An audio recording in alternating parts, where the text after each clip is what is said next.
তিনি ছিলেন মধ্যম আকৃতির সুঠাম দেহের অধিকারী একটি মানুষ।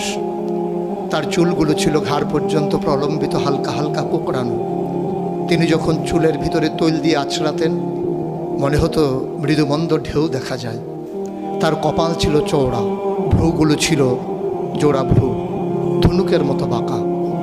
চোখের পাতাগুলো ছিল ফুটন্ত গোলাপের গোলাপি রঙের এক একটি পাপড়ির মতো। তিনি কখনো বা যখন চোখের পলক ফেলতেন মনে হতো মৃদুমন্দ বাতাসে গোলাপ পাপড়ি যেন দোল খাচ্ছে। তার চোখের সাদা অংশ ছিল রক্তিমাভ সাদা, কালো অংশ ছিল কৃষ্ণ কালো। তার নাকটা ছিল খাড়া, নাকের ছিদ্রগুলো ছিল ছোট ছোট। নাকের নিচে ছিল সরু চিকন গোঁফ, গোঁফের নিচেই সেই গোলাপি রঙের ঠোঁট।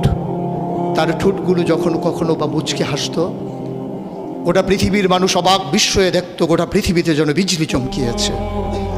তিনি কখনো বা যখন এই রাস্তা দিয়ে হেঁটে যেতেন